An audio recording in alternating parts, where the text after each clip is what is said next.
Iya, selamat siang Bapak Ibu semuanya. Ketemu lagi di acara Sekolah Finansial KJASP. Sekarang kita memasuki SF Class Session 9 ya.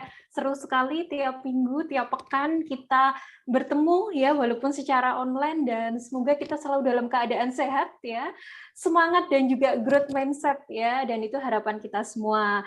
Oke, kita ketemu lagi dan hari ini kita akan membahas tema yang cukup beda dari sebelumnya ya. Bedanya karena biasanya mungkin kita membahas tentang keuangan yang hubungannya dengan organisasi non-laba itu ya.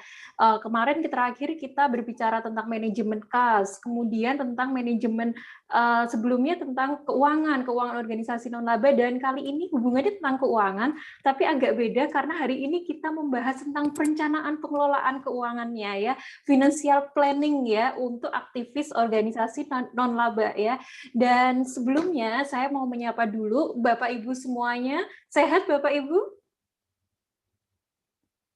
Semoga selalu dalam keadaan sehat ya. Dan ini siang hari ini ya, saya mau tes ini sebenarnya Bapak Ibu katakan siap ya, katakan siap dan dari daerah mana. Jadi katakan siap Bogor siap gitu ya. Kalimantan siap. Nah, supaya kita lihat nih Bapak Ibu nih dari daerah mana aja nih gitu ya. Oke. Nah, saya awali dari Jogja. Jogja siap. Silakan Bapak Ibu. Kita uji semangatnya nih Bapak Jogja Ibu siap. ya. Oke, Bu sehat? Oke, Bu Madan, oke dari Madadia Jogja ya, siap ya? Ya, Oke, siap. terima kasih Bu Asi mengawali siang hari Ya, ini. Oke, dan semoga selalu dalam keadaan sehat dan semangat ya Bu Asi ya. ya, terima Oke, kasih. terima kasih Bapak Ibu semuanya, dan semoga di sini semuanya selalu dalam keadaan growth mindset. Nah, kita sapa dulu nih hari ini ya Bu Ati yang sudah hadir ya di hadapan kita walaupun secara online ya. Kita sapa dulu. Selamat siang Bu Ati. Selamat siang Mbak Eki, selamat siang teman-teman semua. Cerah sekali ya Bu, hijau kuning ya. Mbak ini tadi nyesuaiin, kan tadi ada kebetulan ini jadi panitia ngadain vaksin, terus pakai seragam kan, jadi jilbabnya tadi kayak gini. Siap ya. Cerah Bu, cerah apa ini ya, semoga ini jadi kita siang hari ini jadi tambah semangat ya, udah semangat jadi tambah semangat nih ya. Oke, sehat ya Bu Ati ya? Alhamdulillah sehat. Oke, terima kasih. Ya, Bapak Ibu semuanya, hari ini kita akan membahas tentang financial planning, yang memang acara ini diselenggarakan oleh Sekolah Finansial berkolaborasi dengan KJA, Kantor Jasa Akuntan ASP, di mana memang Sekolah Finansial ini merupakan bagian dari KJA ASP, dan kita fokus untuk mendampingi Bapak Ibu semuanya, terutama di organisasi non-laba ini, baik untuk jasa keuangan, perpajakan, sistem informasi keuangan ya, akuntansi, dan juga pendampingan ya, hubungannya dengan organisasi non-laba. Dan kali ini nih bahas tentang financial planning nih ya. Ini juga termasuk dalam pendampingan yang beberapa kali ini kita lakukan ya. Nah, hari ini kita akan membahas detail. Silahkan Bapak Ibu jika ada pertanyaan apapun nanti bisa diajukan, dan kita punya Instagram loh Bapak Ibu ya, @kjasp dan juga @sekolahfinansialcom, dan kita juga punya akun TikTok nih yang terbaru nih ya. Nah, itu silahkan nanti mungkin untuk media sosial bisa kita informasikan di grup ya. Semoga ini menjadi semacam media untuk kita tetap tetap kita berkomunikasi dengan media sosial apapun. Oke, lanjut saja, kita langsung ya untuk mendengarkan dan juga kita berdiskusi bersama Bu Ati. Silahkan Bu Ati. Ya. Terima kasih Mbak Eki. Assalamualaikum warahmatullahi wabarakatuh. Salam sejahtera bagi kita semua pada kesempatan hari ini, Sabtu yang ke-9 ya Mbak Eki ya. Kita selalu bergabung di acara kami gitu ya. Terima kasih banyak teman-teman sudah meluangkan waktu untuk diskusi dengan kami gitu ya. Nah, walaupun di Jogja ini hujan, mungkin di tempatnya teman-teman hujan atau cerah gitu ya. Itu tidak ini ya. Pokoknya yang penting semoga sinyalnya tetap bagus gitu. Nah, pada kesempatan kali ini kita akan membahas tentang financial planning gitu ya. Financial planning di sini lebih ke arah pribadi ya, gitu ya Mbak Eki ya.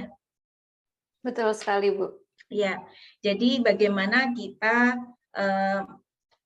dengan perencanaan keuangan seperti apa kita sebagai aktivis di organisasi non-laba gitu. Nah, ini sebenarnya tidak hanya di organisasi non-laba juga, tapi semua manusia itu dalam siklus kehidupan kita itu butuh namanya financial planning. Kalau enggak, sebenarnya apa gunanya financial planning ya? Gimana kalau tanpa financial planning nyatanya juga jalan-jalan aja kayak gitu. Maksudnya tuh kita juga lancar-lancar saja gitu. Nah, sebenarnya ini kalau memang uang yang kita dapatkan, kita hasilkan itu memang tidak berseri, itu sebenarnya nggak masalah, nggak perlu namanya perencanaan keuangan, karena mau beli apa-apa juga ada gitu. Nah, saya sapa dulu nih, ini tadi dari Jogja udah ada, dari Madania ya. Terus ini sebenarnya dari yang ini ya Mbak, teman-teman kita yang selalu join ke kita tiap Sabtu ya. Ini dari ada banyak. Ya, ini saat ini yang bergabung ya udah lumayan lah ya gitu. Nah, apa itu financial planning gitu? Saya izinkan saya share screen terlebih dahulu. Ini teman-teman sudah siap kan ya? Tolong di kolom chat gitu. Udah siap semua? Halo teman-teman, udah siap? Oh siap, dari Bu Sofi, siap ya? Oke.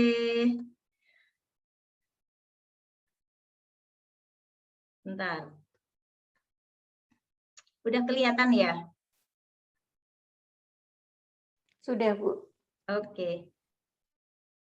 Nah, financial planning untuk aktivis organisasi non-laba. Nah, ini tema kita pada siang hari ini. Nah, ini sebelum itu mungkin bagi teman-teman yang belum pernah join ke kami gitu, saya sekilas akan menyampaikan bahwa saya itu seorang financial planner dan juga founder dan CEO KJA ASP, founder sekolah finansial, dan saya seorang business owner juga gitu. Nah, untuk medsos kami, ini saya Ati Sri Purwanti Ningsih ya, itu Instagram saya, terus ada KJA ASP, ada Sekolah Finansial Com gitu, terus Facebook saya Ati Sri Purwanti Ningsih, terus website kami www.kjaati.id dan www.sekolahfinansial.com. Nah, sertifikasi saya yang pertama itu CA gitu ya, CA Chartered Accountant, sehingga saya bisa mendirikan kantor jasa akuntan. Terus ada ini dari IRP ya, Associate Certified Public Accountant, ASEAN Chartered Professional Accountant dari ASEAN Chartered. Terus Certified Trainer dari BNSP gitu ya. Terus juga Certified Pemeriksa untuk dan atas nama BPKRI, Certified Financial Planner ini yang terakhir saya dapatkan gitu, sehingga saya bisa bercerita di depan teman-teman ini gitu. Sebenarnya seperti apa sih kita sebagai ya pada siklus manusia itu, kapan kita itu memang masa-masa produktif dan terus apakah perlu namanya perencanaan keuangan. Pendidikan saya dari S1 Akuntansi UGM dan juga S2 Magister Akuntansi, spesialisasi saya pengauditan. Nah, untuk pengalaman saya seorang konsultan keuangan, akuntan berpraktik gitu juga, dan juga basic saya ada auditor, internal auditor, narasumber berbagai event dengan baik itu untuk ini entitas non laba maupun yang laba begitu ya. Terus juga pemeriksa ini pemeriksa yang bekerja untuk dan atas nama BPKRI gitu. Terus, nah sekarang kita ini ya tentang apa itu sebenarnya financial planning untuk aktivis kita, karena kita lebih konsen di setiap Sabtu ini kita materinya tentang organisasi non-laba, itu kita mengambil tema bahwa financial planning untuk aktivis gitu. Nah, sebenarnya bahwa setiap manusia itu mempunyai ya saat ini gaya hidup kita yang dinamis ditambah minimnya literasi keuangan membuat kita merasa sulit untuk mengelola keuangan. Sebagian orang juga masih sulit mengelola keuangan sesuai skala prioritas. Nah, ini kan teman-teman bisa tahu ya, oh uang dapat langsung habis kayak gitu. Teman-teman merasakan semua enggak tiba-tiba kok udah dapat gaji kok langsung habis saja kayak gitu. Nah, kayak menguap aja gitu. Kok cepat sekali sih uang ini habis gitu. Nah, ini apa itu perencanaan keuangan? Financial planning adalah sebuah proses di mana seorang individu berusaha untuk memenuhi tujuan-tujuan finansialnya melalui pengembangan dan implementasi dari sebuah rencana keuangan atau financial plan yang komprehensif. Nah, ini yang komprehensif maksudnya apa? Nah, ini menyeluruh. Kalau sudah menikah tentu saja ada keuangan keluarga. Kalau masih single masih keuangan pribadi gitu. Walaupun nanti kalau waktu menikah itu juga ada finansial pribadi dan finansial keluarga gitu, financial planning untuk keluarga gitu. Nah, ini karena terjadi COVID ya, teman-teman, mungkin ini saya ambil dari sumber ya, dari sumber lain yang melakukan ini dilakukan sih memang, tapi ini sebelum tahun 2021 ya. Jadi ini ada beberapa responden gitu ya. Ternyata dampak dari COVID ini juga sangat besar sekali dampaknya, terutama dari sisi ini kondisi pendapatan ya. Kondisi pendapatan itu yang merah itu persepsi responden pandemi berakhir dan kondisi keuangan kembali normal pada pertengahan 2021. Nyatanya enggak gitu ya. Nah, ini beberapa dulu responden ini menyatakan bahwa COVID berakhir setelah tahun 2021 ini gitu. Tapi kenyataan kita kan juga tidak tahu, ternyata tidak bisa terprediksi. Terus kondisi ini yang hitam itu ya, persepsi responden pandemi berakhir dan kondisi keuangan kembali normal pada akhir 2020. Padahal ternyata masih sampai saat ini. Terus persepsi responden pandemi berakhir dan kondisi keuangan kembali normal pada akhir 2021. Ini sudah mau akhir, tapi ini ternyata kemarin malah ada tambahan PPKM. Terus yang terakhir itu persepsi responden pandemi berakhir dan kondisi keuangan kembali normal setelah 2021. Kita juga tidak tahu. Ternyata dengan survei-survei ini pun ini kan persepsi ya, persepsi dari masyarakat Indonesia gitu. Nah, ini dari jumlah yang disurvei itu 1.121 ya teman-teman. Ternyata beranggapan bahwa pandemi ini akan berakhir setelah tahun 2021, tapi kenyataannya enggak gitu.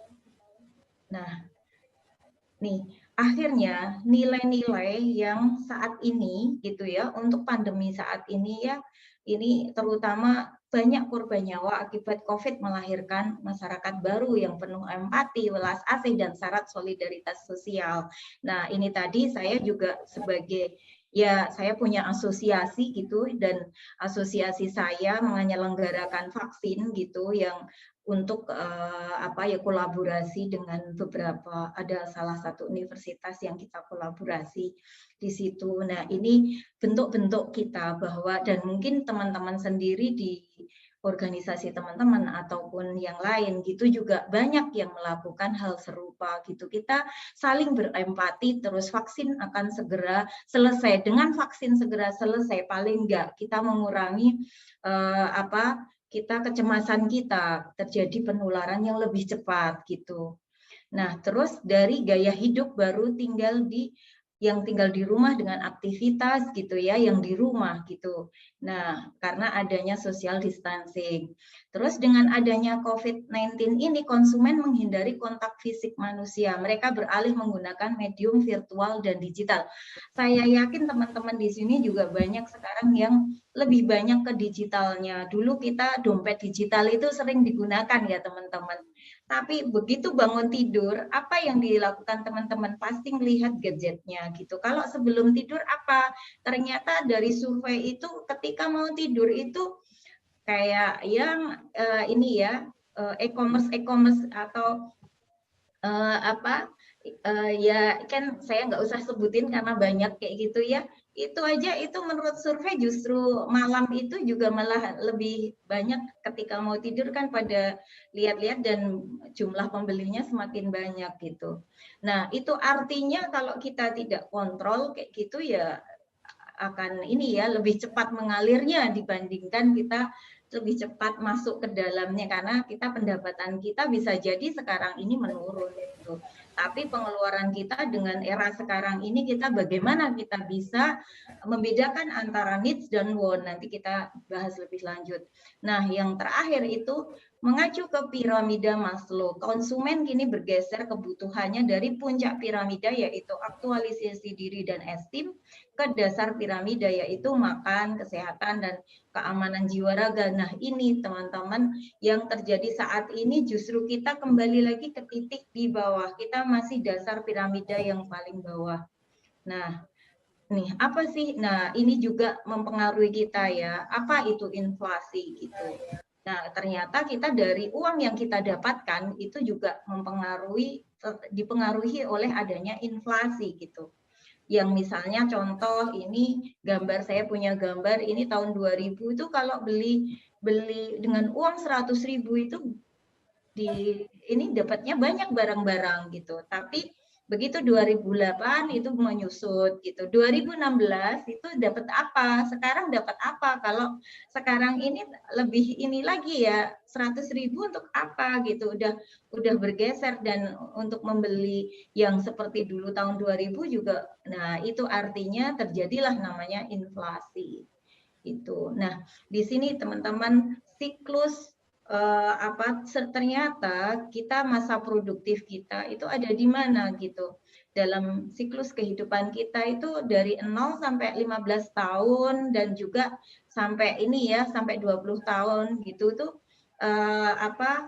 ya anak-anak ya anak 0 sampai 20 tahun itu biasanya juga masih menjadi tanggungan keluarga gitu ya. Passive income lah, masa-masa passive income gitu. Nah, tapi begitu mereka sudah lulus, ya kan kalau lulus bisa jadi lebih dari 20. Nah, kan ada juga yang umur 20 udah mulai kerja gitu karena mungkin nggak melanjutkan kuliah itu kan juga ada gitu. Nah, ini 20 sampai ini ya 65 lah ini masa-masa produktif gitu. Nah, nanti di sini ketahui nanti terus kita harus tahu bahwa ini makanya setelah kita itu masa-masa dari pasif income dari orang tua yang ngasih terus itu kan kita akan ketika kita bekerja sudah bekerja nah berarti kita harus apa? Kita harus memanage mengelola apa yang kita hasilkan. Kalau yang nanti ketika mungkin berkeluarga nanti mau bagaimana kayak gitu atau yang masih single nanti apa yang akan dicapai mungkin jangka pendek, jangka menengah, jangka panjang seperti apa. Ini kita harus lihat di tujuan hidup. Tujuan hidup kita apa? Coba kita refleksikan. Tujuan hidup kita jangka pendek mau ngapain gitu. Yang terkait dengan keuangan kita gitu. Sesuai dengan kan kan uang yang didapat juga beda-beda gitu. Nah, itu makanya kita perlu membuat tujuan hidup. Prioritas itu apa gitu. Apalagi saat-saat seperti ini. Terus passion, sesuai passion kita. Passion itu dalam artian yang memang yang bisa kita lakukan sesuai yang yang kita inginkan, tapi juga kita harus bisa mengelola gitu. Terus target dalam pekerjaan itu ya saat ini kalau bekerja di organisasi non-laba tentu saja kan memang ada dua hal, ada yang bulanan, ada yang digaji bulanan dan ada yang freelancer gitu. Nah, nanti bisa kita diskusikan. Nah, ini yang piramida yang saya sampaikan di awal tadi bahwa dalam siklus manusia kita tidak kita mengenal namanya piramida. Piramida yang pertama itu keamanan keuangan, teman-teman. Jadi yang pertama yang ini arus kas dan dana darurat gitu ya. Itu yang yang paling dasar. Kalau saat ini posisinya yang paling dasar itu yang paling bawah ini, arus kas dan dana darurat ini kita berupaya untuk bagaimana mencukupi kebutuhan pokok gitu. Itu lebih banyak sekarang karena kan dulu dengan pendapatan yang mungkin berkurang gitu, tapi ada juga pendapatannya justru naik gara-gara COVID. Nah, itu kan berbeda ya gitu. Tapi kalau ada yang menurun, itu artinya bahwa memang kondisinya banyak yang merasakan seperti itu. Nah, setelah arus yang pertama yang di keamanan keuangan itu naik ke atas, baru kita mikirin manajemen risiko. Manajemen risiko itu terdiri dari apa? Ya, ini berarti manajemen risiko sedia payung sebelum hujan. Kita merencanakan ketika kita nanti sakit, tiba-tiba sakit, apakah kita sudah tergabung dengan BPJS ini kesehatan gitu, atau di kantor kita, di organisasi kita sudah memasukkan kita di BPJS Ketenagakerjaan yang di situ ada dana pensiun apa enggak kayak gitu. Coba nanti kita lihat gitu. Kalau memungkinkan memang lebih baik memang memasukkan sampai ke ada yang dana pensiunnya gitu. Itu. Nah, ini kalau manajemen resiko sudah gitu, sudah. Nah, nanti kita baru memikirkan kita bisa nanti di dalam tapi kita jangan karena terjadi siklus COVID-19 ini itu membuat kita berubah gitu ya.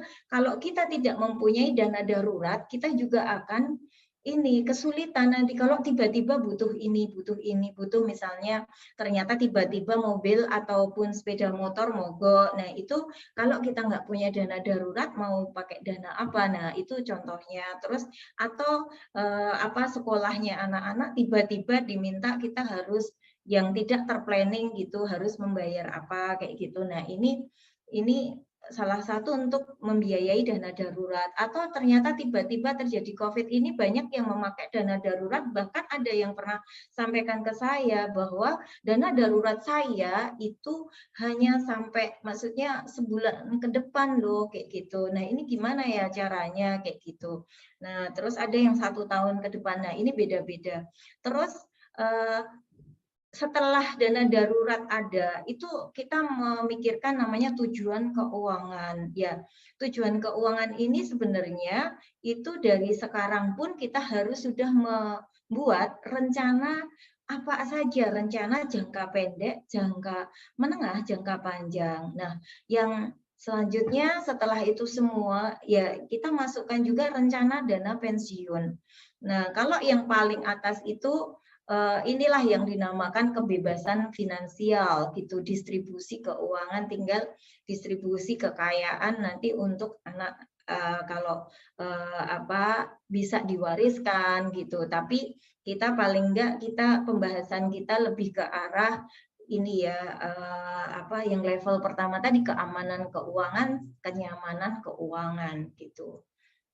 Nah, ini saya ada peta kebebasan finansial ini yang membuat itu teman saya gitu ya. Ini seorang dokter beliaunya tapi lebih konsen dengan kebebasan finansial untuk dokter gitu. Jadi ini bisa kita pakai gitu ya bahwa ini peta finansial ini kan kita mulai dari financial check up. Nanti saya sebenarnya ada Excel, nanti bisa saya share kayak gitu, nanti bisa coba nanti teman-teman ini financial check up masing-masing ya nanti gitu ya. Coba saya buatkan untuk financial check up dari teman-teman. Terus ini apakah cash flow kita, arus kas pribadi kita, keluarga kita atau pribadi kita itu surplus apa defisit gitu. Kalau defisit itu bagaimana? Gitu kadang ada yang bilang gini, Bu Ati, lah saya itu memang nggak punya, maksudnya lah gimana saya mau merencanakan keuangan, saya aja minus terus kayak gitu. Nah, justru saat ini justru bukan membahas perencanaan keuangan, tapi bagaimana bisa mendapatkan income tambahan gitu. Jadi itu fase-fasenya gitu. Nah, terus dari cash flow yang ada itu begitu surplus itu kita berikan dana darurat gitu. Dana darurat itu cukup dulu. Dana darurat itu baiknya berapa? Ya kalau masih single paling enggak 3 sampai 6 bulan gitu ya, dari total pengeluaran. Terus kalau sudah mempunyai keluarga, mempunyai anak gitu ya, paling enggak 1 tahun ke depan gitu.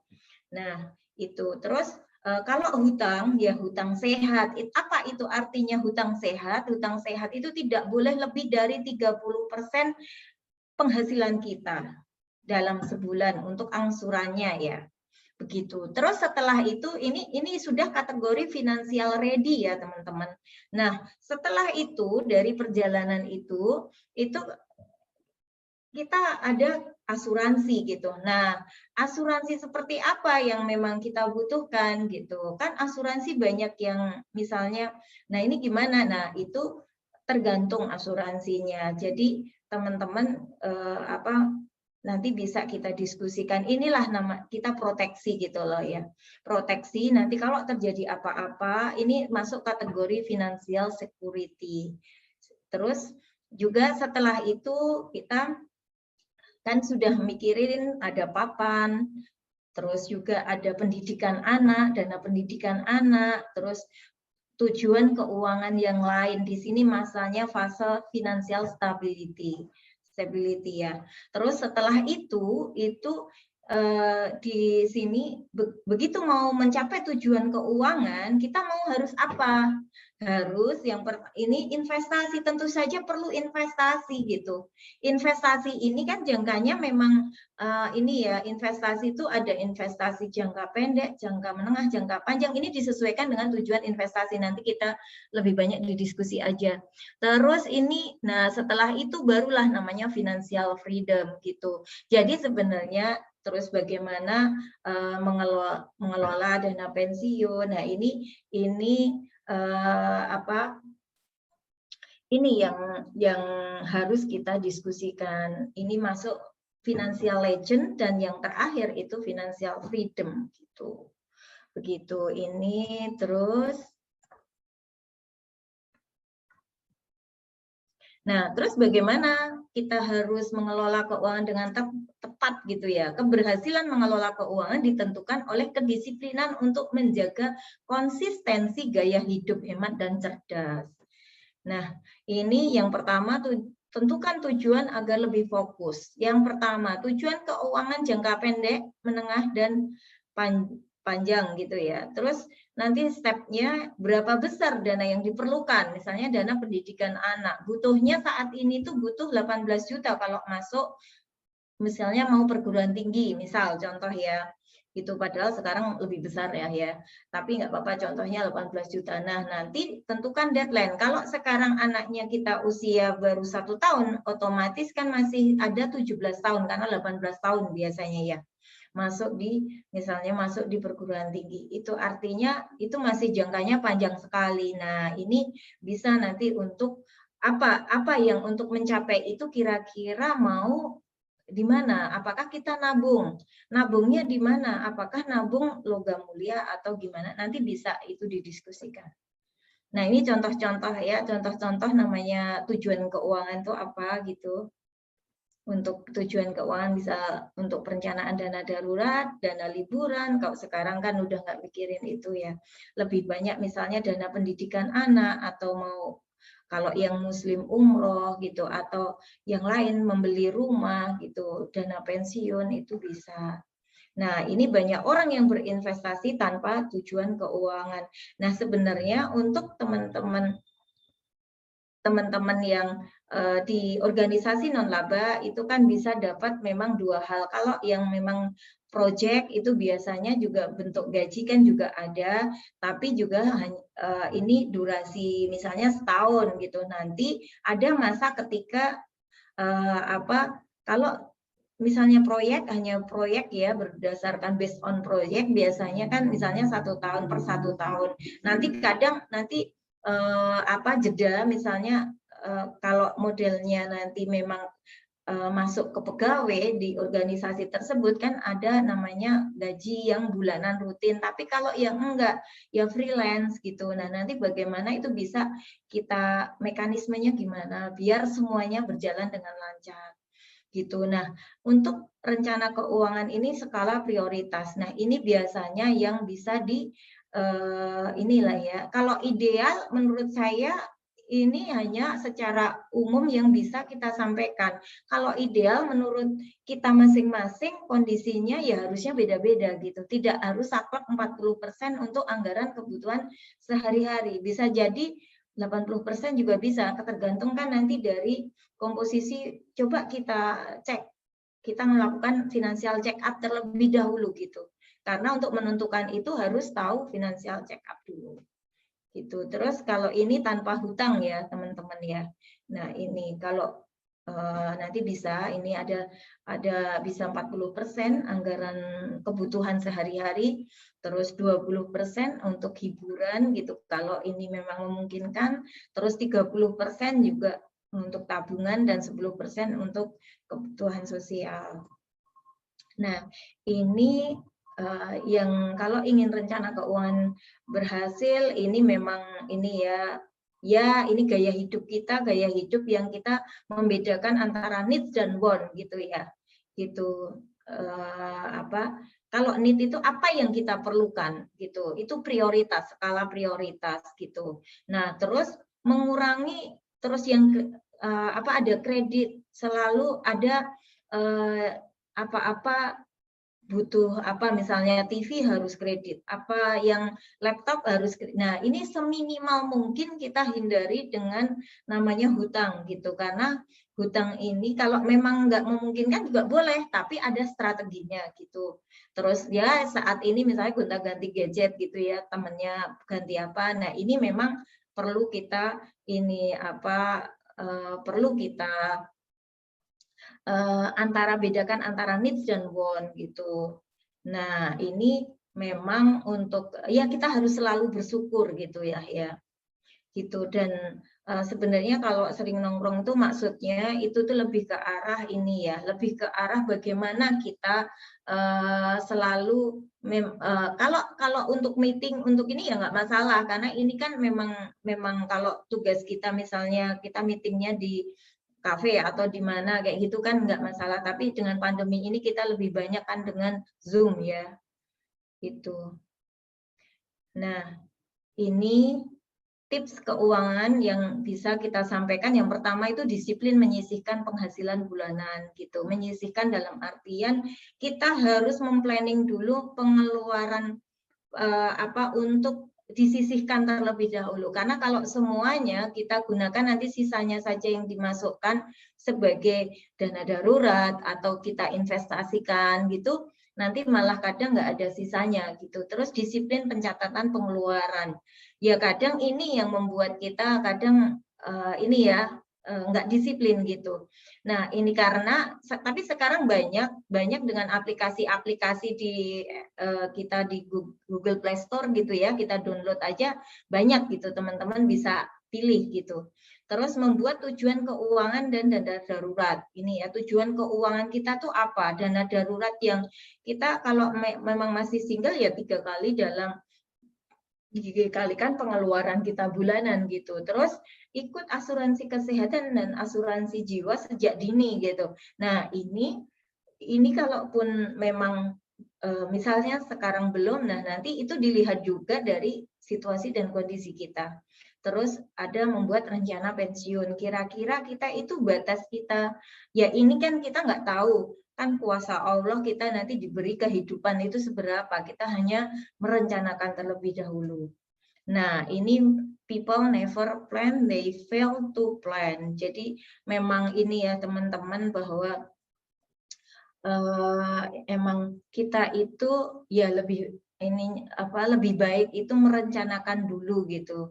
Karena kadang tidak ada kegagalan dalam merencanakan. Nah, adanya itu kegagalan dalam merencanakan gitu.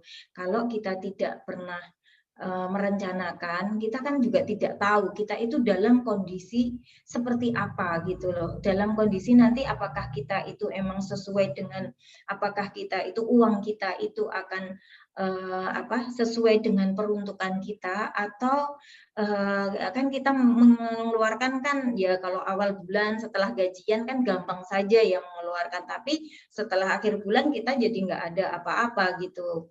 Nah, ketika kita mempunyai tujuan keuangan, itu kita akan tahu bahwa kita harus bagaimana yang kita katakan need dan mana yang wants gitu. Kalau wants itu kan tidak harus ada gitu, tapi kalau need, mau nggak mau, itu yang harus kita bayarin, kita keluarkan uangnya, itu bedanya antara need dan want. Itu saja pengantar dari saya, kayaknya kelamaan ya. Itu silahkan nanti teman-teman kita diskusikan. Oke, gitu. Mbak Eki, sementara begitu dulu dari pengantar dari saya. Iya, terima kasih Bu Ati, luar biasa sekali. Ini kita dapat banyak insight ya Bu Ati ya, terkait pengelolaan keuangan. Tadi di bagian akhir ternyata sebegitu pentingnya kita merencanakan ya Bu. Jadi ibarat rencana dulu gitu ya. Dari situ kita paling nggak menentukan tujuan keuangan kita mau kemana ya Bu. Akhirnya kita bisa menentukan, kemudian merencanakan, dan kita lihat prosesnya juga. Dan jangan lupa bersyukur tadi ya Bu ya. Iya. Dan ini yang penting sekali. Oke, silahkan Bapak Ibu semua, teman-teman, rekan-rekan semua, silahkan nih kita buka sesi tanya jawab dan diskusi. Silahkan bisa open kamera, open video, atau mau bertanya via chat juga boleh, nanti saya bacakan. Oke, silahkan, mungkin ada yang mau mengawali nih diskusi pada siang hari ini.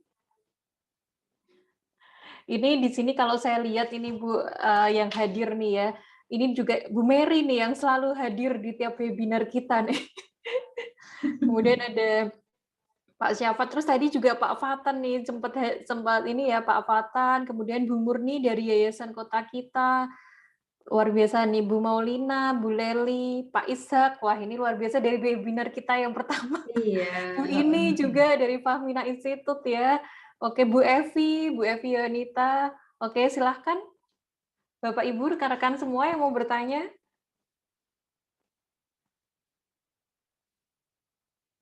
Ya ini. Sambil kita tunggu deh. Mungkin Pak Fatan ini. Wah ini. Bu ini, Pak Ishak. Ternyata beda ya Mbak kalau kita ngomongin keuangan pribadi dengan biasanya organisasi non-laba. Malah seru kalau yang ini ya, yang organisasi non-laba. Kadang Bu, kalau untuk memikirkan apa yang harus untuk diri kita, kadang malah nggak terpikirkan ya teman-teman. Iya, kadang. Oke, silahkan Pak Halo. Pak Fatan. Iya, Oke. Pak Fatan. Oh iya, kedengeran ya. Bismillah. Pak Fatan ngumpet di mana, Pak? Iya, kok ngumpet di mana, Pak? Nggak kelihatan ya? Background-nya ada, ini orangnya nih saya cari di belakang tembok nih, Pak. Ya silakan Pak Fatan. Nandul. Oh, nggak ada ya? Iya. Ya, Bismillah. Kedengeran Bu ya? Maaf nih kameranya nggak tahu kenapa. Iya, kedengeran Pak. Kedengeran. Oke, Ya, Assalamualaikum warahmatullahi wabarakatuh. Waalaikumsalam warahmatullahi wabarakatuh. Terima kasih Bu Ati atas penjelasannya. Alhamdulillah mengenai financial planning ini tadi sudah mengikuti sampai yang roadmap tadi ya, roadmap untuk financial planning. Nah, pertanyaan saya ini kan termasuk freelancer di mana untuk sumber pendapatan ini kadang naik, kadang turun, kadang nggak ada gitu. Dalam periode tertentu, misalkan sebenarnya saya udah bikin roadmap tuh Bu. Saya udah kalkulasikan, dalam 3 bulan per bulannya rata-rata sekian. Cuman kadang dalam 1-3 bulan ke depan saya nggak punya pendapatan Bu. Ini luar biasa. Jadi ketika saya sudah membuat planning, tapi tiba-tiba sumber pendapatan kita mampet gitu,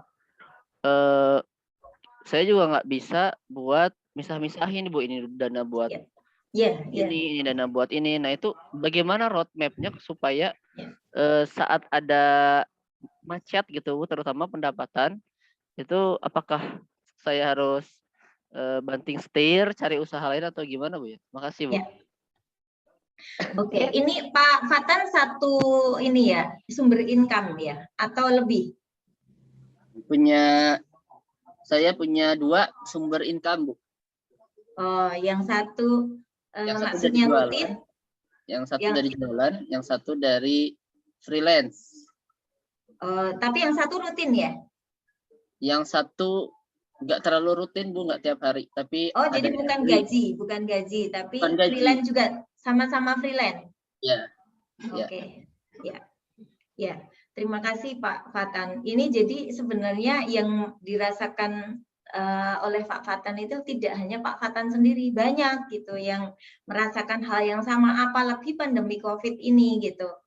Jadi memang kalau seperti itu artinya jadi gini, memang yang utama nanti kita lihat dulu pengeluaran pokok kita yang gini, yang kita perlu coba di list. Sebenarnya makanya financial check up penting Pak. Nanti saya share Excel ya, nanti coba dibuat sendiri ya, masing-masing buat aja. Nanti coba sebenarnya cash flow-nya itu minus atau surplus gitu. Kalau masih minus, tapi gini di list, kira-kira kalau kondisi yang ada saat ini, kalau memang masih minus, itu artinya kita cek dulu apa yang salah dengan yang kita keluarin itu. Apakah kita mengeluarkan hal-hal yang nggak penting gitu loh. Kalau itu mengeluarkan hal-hal yang nggak penting, sekarang kita lihat cash flow kita, rencana cash flow kita ke depan itu baiknya seperti apa. Misalnya bulan ini kok minus ya, berarti apa nih yang harus kita hilangkan gitu. Nah, kalau nggak tercatat, kita nggak tahu loh, kita lebih banyak di mana. Saya sendiri, saya pernah waktu itu, saya kan sering pakai yang ini ya, kan banyak tuh di Google Play Store ya. Nah, saya pakai salah satunya gitu. Saya pakai yang bisa sampai menganalisis. Nanti kalau mau, nanti saya share juga di mana itu, karena bisa ketahuan saya ternyata lebih banyak borosnya di mana, kayak gitu. Oh, ternyata saya banyak misalnya dikonsumsi, banyak makan di luar, kayak gitu. Nah, hal kayak gitu kan bisa untuk evaluasi kita gitu. Untuk ke depan itu tidak boleh. Nah, kita buat yang rencana ke depan. Kalau ternyata pendapatan kita tetap dengan yang need tadi pun nggak tercukupi, itu artinya kita itu harus tambah income. Dengan cara apa? Kalau dengan itu nggak memungkinkan, harus cari sesuatu yang bisa memberikan penghasilan, begitu Pak Fatan gitu. Tapi kita harus financial check up dulu. Nah, tapi kalau ternyata kita hanya mengeluarkan yang lebih banyak yang karena ingin saja gitu, itu kan masih bisa teratasi. Nah, untuk freelancer itu coba dilihat 3 bulan pertama. 3 bulan pertama terus di rata-rata gitu. Nah, itu kebutuhan yang harus dikeluarkan bulanan. Jadi kalau memang freelancer kan kadang dapat banyak, kadang dapat sedikit. Nah, ketika dapat banyak itu bukan terus dihabiskan semua, tapi kita tadi udah punya kan rata-rata berapa. Nah, itu yang harus kita keluarkan. Sisanya nanti kan tadi harus mikirin dana darurat tuh gitu. Setelah kebutuhan pokok tercukupi, dana darurat itu pertama yang harus kita pikirkan. Jangan diinvestasikan semua. Saya punya ada klien saya yang banyak ternyata dibelikan semua untuk investasi gitu. Nah, ternyata ketika mau butuh malah ada nabung saham gitu. Ketika mau butuh uang justru pas turun gitu. Nah, itu kan berarti nggak terencana gitu. Kalau terencana kan kalau namanya investasi itu harus benar-benar yang memang kita sudah mempunyai dana darurat. Paling enggak kalau masih single 3 sampai 6 bulan kita harus tahan dulu tanpa ada uang masuk, kita masih bisa bertahan gitu loh.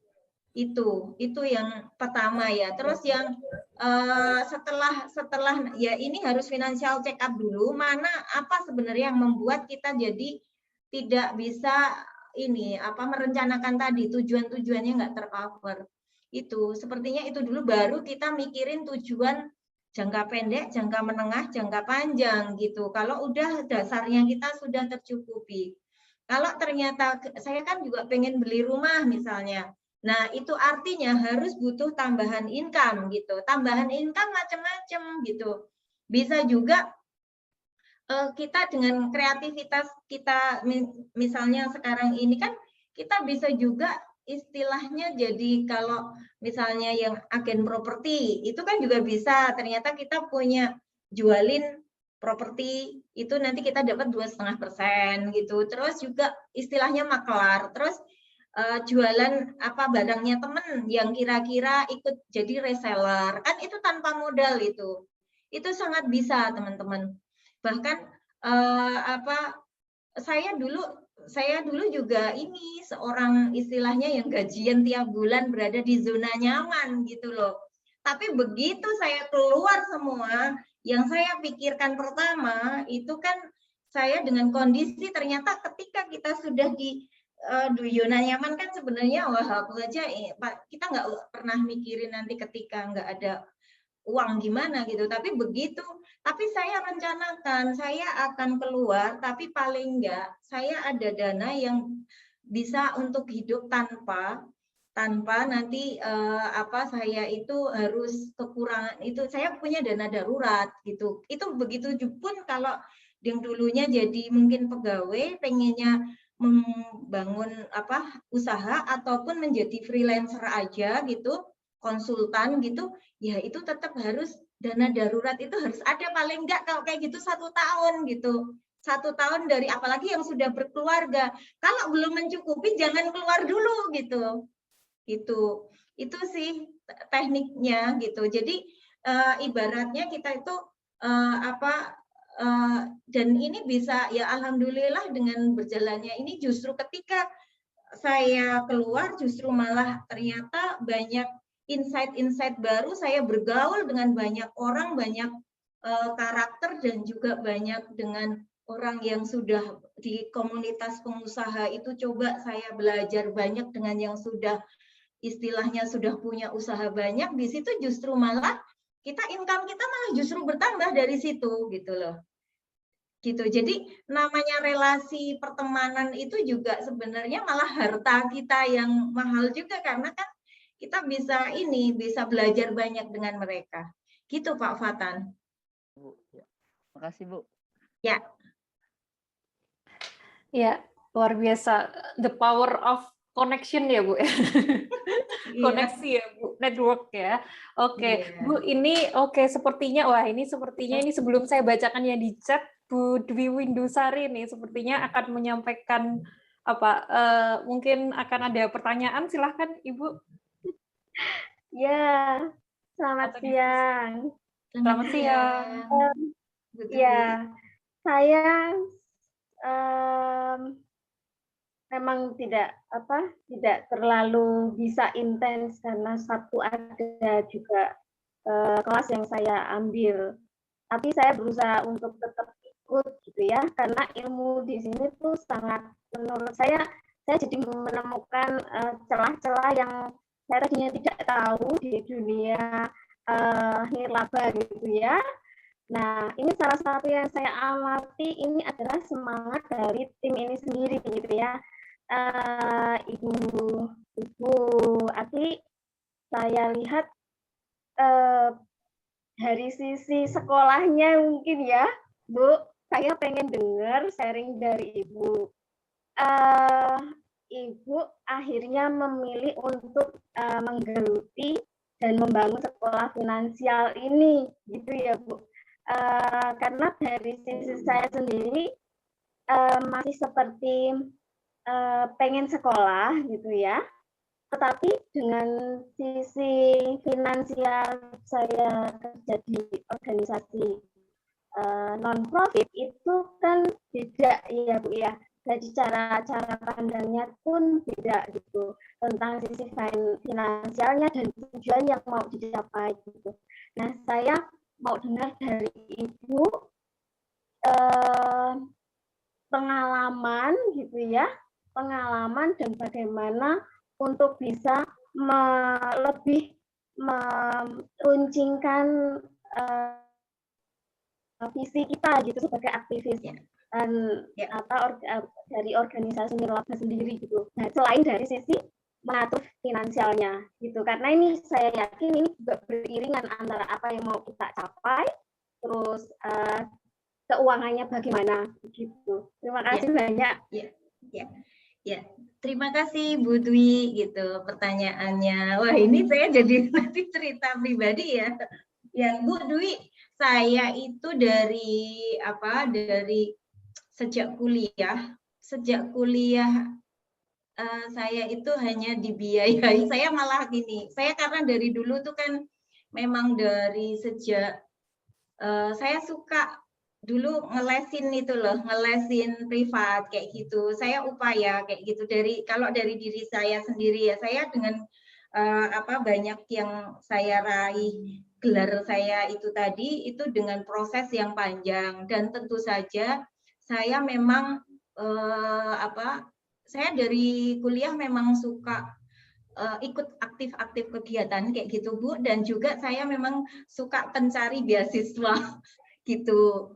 Nah, terus walaupun waktu itu orang tua saya sih sebenarnya memang mampu ya mau untuk membiayai, cuman saya punya ini prinsip bahwa ketika saya di semester 7 itu saya berupaya, saya mandiri gitu. Saya mau saya nggak mau istilahnya saya mau berupaya sendiri, nanti kalau kurang aja baru, karena waktu itu saya suka ini Bu, kan sering di koran itu dulu ada lowongan ya, saya daftar Bu gitu. Nah, daftar itu juga ternyata saya di organisasi non-laba loh Bu. Itu saya di pendampingan kayak gitu. Itu Bu saya lalui gitu.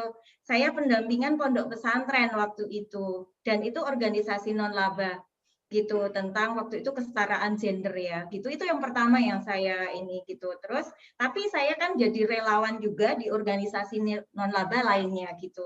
Saya suka kayak gitu. Ternyata dari situ kan saya dapat uang juga, ternyata itu malah sisa loh Bu gitu dari apa yang saya hasilkan. Terus di sisi lain saya waktu awal-awal kuliah kan suka ngajar gitu, ngajar anak-anaknya Chinese itu, malah minta yang dari ini anak-anak yang ini ya, waktu itu memang kebetulan saya punya kayak anak didik yang SD kayak gitu. Nah, kok mau terus sama saya, terus tapi saya udah semester berapa saya udah nggak mau lagi karena waktu saya udah nggak ada. Nah, dari situ Bu sebenarnya bisa, nggak ada yang nggak bisa gitu. Dan akhirnya sampai saya S2 aja saya juga dengan uang saya sendiri gitu. Dan ketika saya punya keluarga pun saya nggak ini dengan keuangan keluarga, saya nggak ngutak-utik, pokoknya saya berupaya saya bisa gitu. Ternyata alhamdulillah juga bisa gitu. Itu Bu, jadi bahkan ini juga sekarang ini saya mengedukasi anak-anak saya, karena saya nggak mau kan ini ngajarin yang anak-anak lain gitu, mendingan anak-anak saya sendiri gitu. Saya ada anak saya ini SMA dan SMP gitu ya, tapi mereka udah mandiri gitu, dari kelas 4 SD saya mandirikan, tapi tetap biaya saya gitu loh ya. Terus saya harapannya sih memang mereka harus usia 25 tahun itu harus sudah mandiri gitu, udah inilah maksimal 25 kayak gitu, mereka udah punya ini dulu, visi misinya udah ada, tujuannya udah. Saya mencoba gitu Bu, saya yang dulu nggak saya dapatin, coba saya praktekkan gitu ketika saya mendapatkan ilmu. Nah, itu dari sisi, jadi memang bukan saya juga dari keluarga yang orang tua saya yang kaya raya, enggak gitu. Jadi biasa aja gitu, tapi kita tetap bisa upaya. Waktu itu saya selalu di sisi waktu kuliah pun saya punya visi Bu, punya visi misi harus ada gitu. Saya harus target-target apa kayak gitu. Saya memang dari dulu nggak ini ya jalan-jalan dengan teman sebaya itu memang ada gitu. Tapi kalau misalnya untuk diskusi kerja kelompok gitu-gitu, tapi kalau untuk misalnya jalan-jalan untuk main-main gitu memang saya kurang. Ya ada tapi nggak terlalu. Nah, begitu Bu. Jadi memang yang utama itu, jadi masih bisa kalau memang nggak mampu, maksudnya ternyata kok dari penghasilan kita ketika kita di organisasi non-laba kok ini ya dapatnya kan nggak bisa untuk sekolah lagi gitu. Nah itu tuh bisa upaya kok Bu, misalnya dengan pengajuan ke universitas. Kalau kita sudah, yang penting kita masuk dulu gitu. Kita masuk dulu, terus nanti dispensasi itu pasti bisa Bu. Gitu. Maksudnya paling enggak tuh ada misalnya kelonggaran atau memang mau berapa persennya itu ada kok, ada kelonggaran untuk itu. Yang ditanyakan sudah menjawab belum Bu atau gimana? Sudah. Oh ya, ya, lebih ke ini mengolek saya ya Bu. Jadi memotivasi. ya, jadi gini intinya Ya kan kita harus growth mindset ya. Ya betul. Karena saya juga mau coba ambil sekolah lagi itu kan di usia yang udah nggak muda gitu ya. Nah terus juga sudah berkeluarga juga. Jadi dari sisi organisasi laba sendiri kan kadang-kadang penghasilan tidak tentu gitu ya Bu, karena apalagi di pandemi seperti ini yang tadinya bisa mengadakan secara langsung gitu sudah harus jadi online. Padahal kalau di daerahku untuk online itu tantangannya sangat besar gitu ya. Yang saya alami kan kebetulan masuk ke Sumba sama ke daerah Waropen di Papua. Jadi ini seperti tantangan tersendiri buat antara mekanismenya di organisasi sendiri dengan saya yang sebenarnya masih pengen menggali potensi gitu. Jadi terima kasih ini tadi sudah memberikan pemikiran bahwa sebenarnya kampus bisa ya Bu ya kalau kita memang udah masuk itu ada kemungkinan bisa ya. Oke Bu. Terima kasih banyak. Iya, intinya kalau sudah masuk ke menjadi mahasiswa Bu, itu sangat bisa Bu untuk dispensasi itu gitu.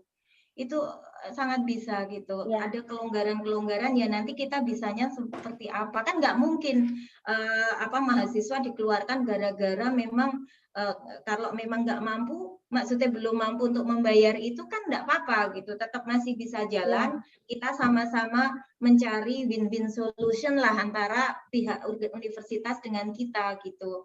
Yang penting kita punya ini tujuan kita kan pengen bahwa masih bisa sekolah gitu. Nah, itu sih ya pokoknya tetap semangat. Pokoknya growth mindset itu tetap semangat, berpikir bertumbuh gitu. Itu tidak ada kata tidak bisa. Adanya gitu kita mencoba gitu. Kalaupun nanti gagal, kegagalan itu tuh bukan kegagalan yang berakhir saat ini gitu loh, tapi nanti itu tuh ini proses bahwa kita mau sukses ternyata kita belum bisa optimal gitu. Jangan bilang bahwa ini gagal gitu, ini belum gagal gitu. Ya. Ya, terima kasih Bu Dwi, kemudian Bu Ati ya. Jadi kegagalan itu adalah kesuksesan yang tertunda ya Bu Ati. Iya, betul. Ya Bu Dwi. Oke Bu Dwi, ini dari yayasan mana atau di domisili mana Bu Dwi? Oh, kami dari Yayasan Suluh Insan Lestari. Jadi kami ada di bawah Bimas Kristen. Begitu. Oke. Di kantornya ada di Jakarta Selatan di Pesanggerahan. Oke, di Jakarta Selatan. Oke, terima kasih Bu Dwi. Ya, sebelumnya, wah ini udah ada beberapa chat Bu yang bertanya gitu, saya bacakan. Terkait tentang asuransi Bu Ati ya.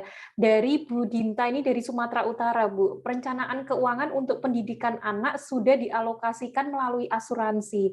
Namun kondisi asuransi saat ini banyak yang tutup atau bermasalah ya, seperti Bumi Putra, Jiwasraya. Nah, selain itu selain asuransi kira-kira bentuk lain apa yang bisa dibuat sebagai bagian dari dana pendidikan dan pensiun? Ya. Oke. Terima kasih dari Bu siapa Mbak? Bu Dinta. Bu Dinta, ya Bu Dinta. Jadi sebenarnya untuk asuransi pendidikan ini memang jadi gini, kalau ini saya pribadi ya, kalau saya pribadi, jadi saya tidak ini asuransi manapun gitu. Ini ini pokoknya pendapat saya pribadi, saya sendiri, saya justru memang malah tidak mengasuransikan khusus untuk pendidikan gitu. Tapi saya mempunyai ini dengan saya lebih banyak dengan pembelian logam mulia itu aja, karena anak yang dari misalnya, tapi kalau jangka panjang dilihat dulu anak kita yang mau sekolah itu kurang berapa tahun lagi membutuhkan dana itu gitu Bu Dinta. Jadi tidak, kalau waktunya pendek misalnya setahun 2 tahun kemudian jangan pakai logam mulia, itu turun, karena kalau nggak 5 tahun ke atas ini mendingan kita cari alternatif yang lain gitu ya, walaupun alternatif yang lain itu kan memang kalau untuk jangka panjang ini bisa dengan logam mulia ataupun dengan reksadana. Kan reksadana itu ini nanti di bank itu ada yang bank manapun kayaknya ada tersedia juga gitu. Nah, ini kalau memang di situ nanti akan ada profil dari profil resiko. Kan kita kalau memang nanti kita buat tujuan jangka pendek dulu, jangka menengah, jangka panjang. Ini ya, lagi azan ya.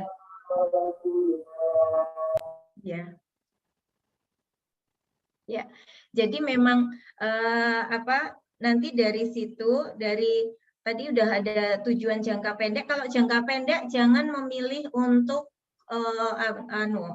yang investasi yang untuk jangka panjang. Harus memilihnya ya kayak deposito, tapi deposito itu returnnya sangat rendah gitu. Tapi yang penting tapi aman begitu.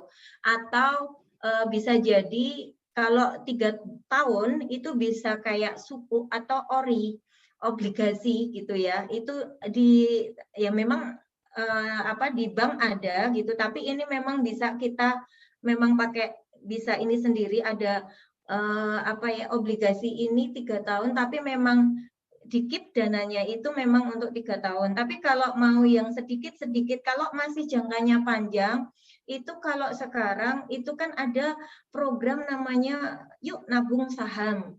Nah, tentu saja kalau nabung saham itu kalau kita tidak tahu tentang itu, jangan memilih. Tapi memilihlah reksadana. Reksadana saja, karena reksadana itu ibaratnya kita reksadana itu ada manajer investasinya yang nanti dana kita dihimpun, dan nanti yang istilahnya ada manajer investasinya yang nanti akan bertanggung jawab atas investasi itu di bank-bank ada. Begitu, itu kalau jangka panjang. Ada reksadana saham, ada reksadana pendapatan tetap.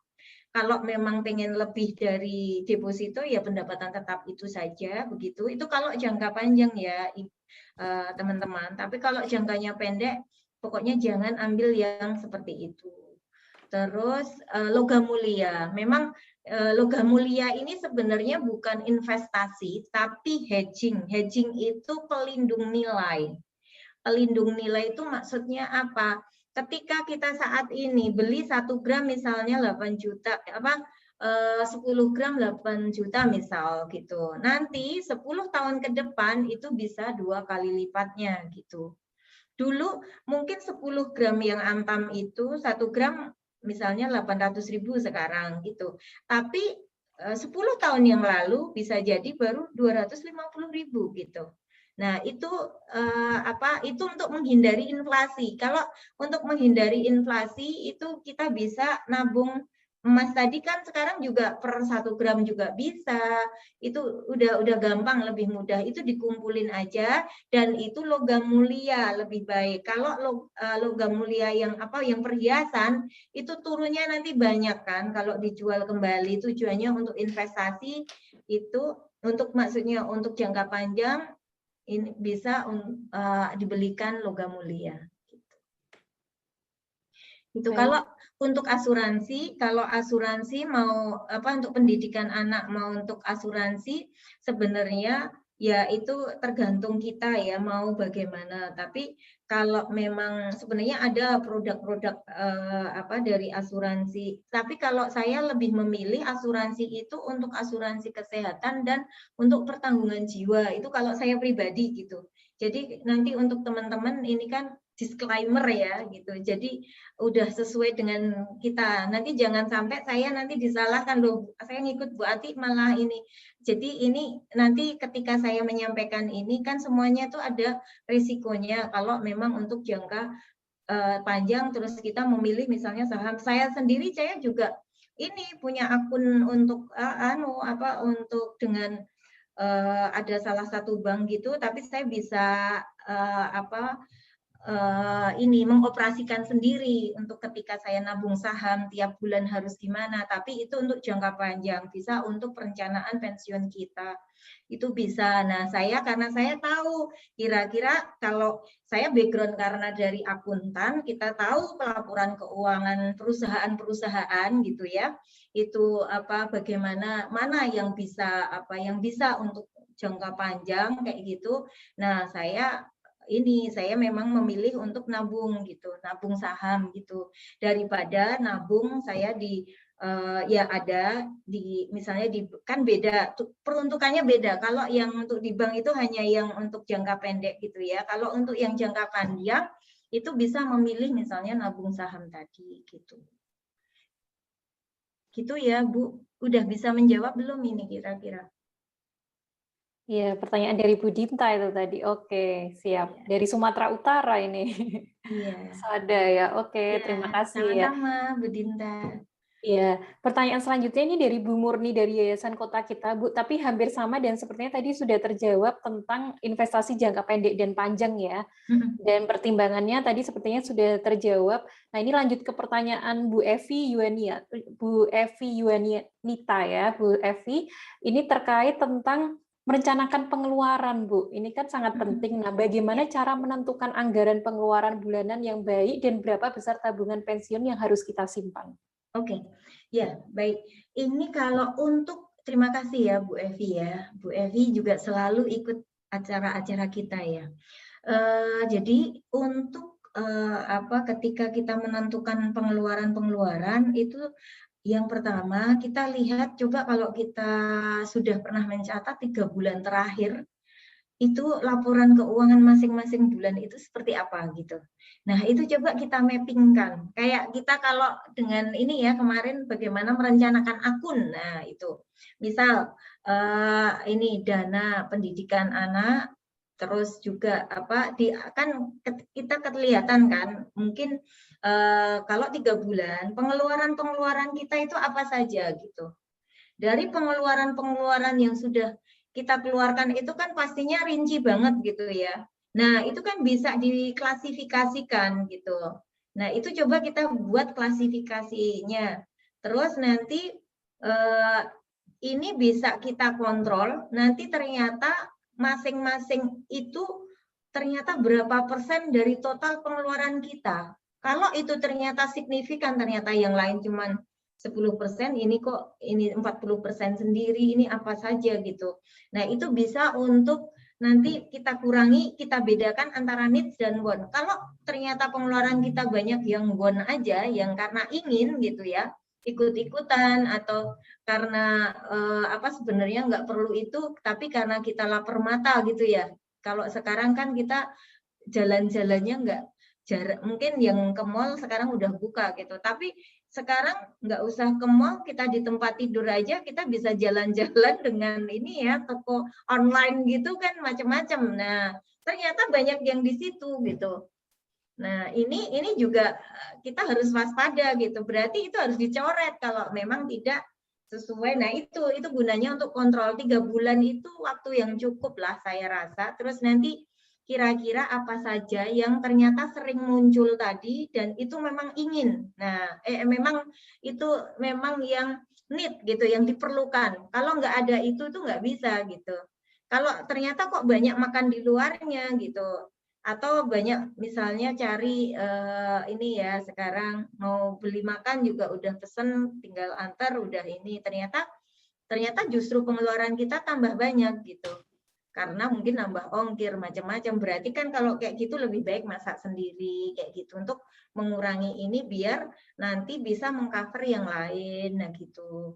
Nah itu sih, jadi rencanakan lihat dulu 3 bulan terakhir coba kita lihat gitu, kita financial check up gitu ya. Nanti kalau memang itu kita buat yang need dulu aja. Kalau yang want, apabila cash flow kita, arus kas kita sudah positif gitu. Sudah positif itu kita harus mikirin dana darurat terlebih dahulu. Baru kita mikirin investasi gitu. Kalau dana darurat belum ada, kita sudah mikirin investasi.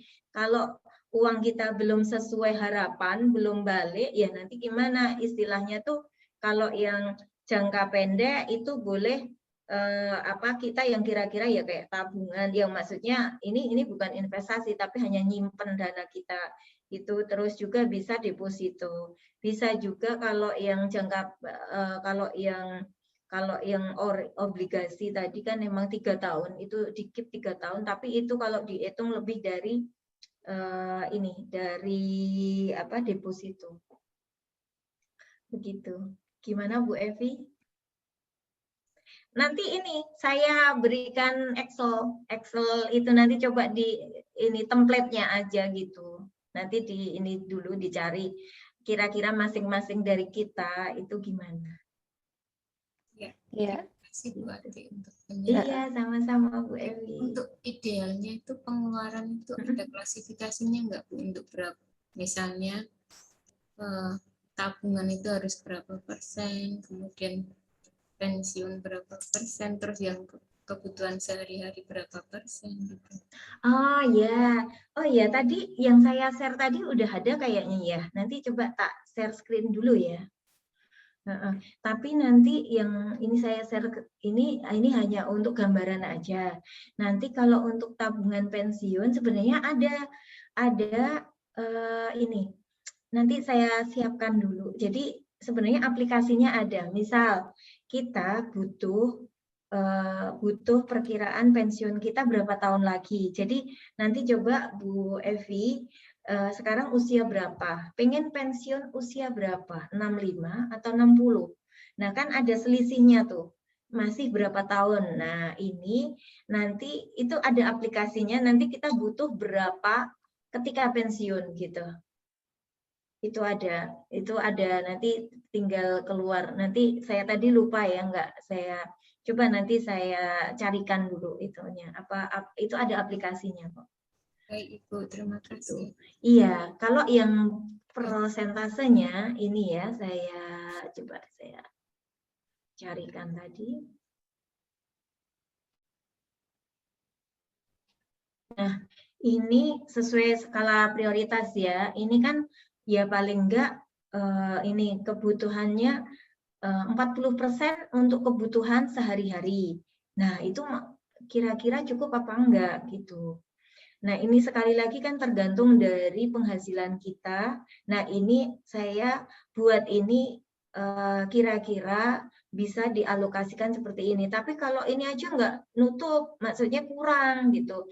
Itu artinya kalau kurang, sampai mungkin untuk investasi aja nggak ada, untuk tabungan tadi, untuk dana darurat nggak ada, berarti kan kita memang harus nambah penghasilan kalau kita sudah bekerja misalnya di organisasi non laba yang kita tiap hari yang sudah full di situ, berarti apa yang harus kita lakukan? Bisa kita tambah misalnya reseller, jadi reseller gitu.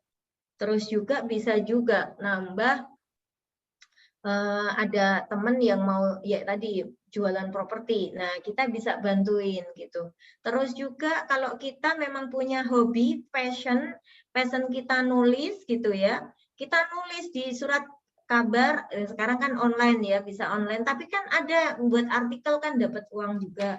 Terus juga ada yang review untuk ya pokoknya sesuai passion kita masing-masing, coba kita introspeksi apa yang bisa kita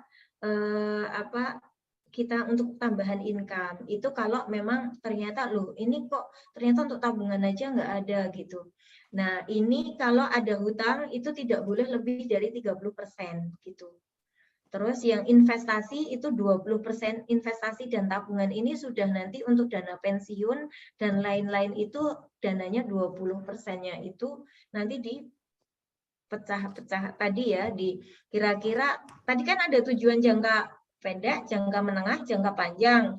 Nah, nanti di jangka pendek itu kira-kira kebutuhannya itu untuk apa aja. Nah, itu yang kita fokuskan gitu. Terus jangka menengah untuk apa? Nah, itu kan pengen mungkin 3 sampai 5 tahun, 3 tahun lagi saya pengen umroh, semoga nanti udah dibuka kayak gitu. Nah, itu berarti itu artinya kalau sekarang umroh misalnya butuh uang 25 juta, 3 tahun kemudian itu kita harus nabungnya berapa? Itu ada kalkulatornya gitu. Kalkulator finansial gitu. Terus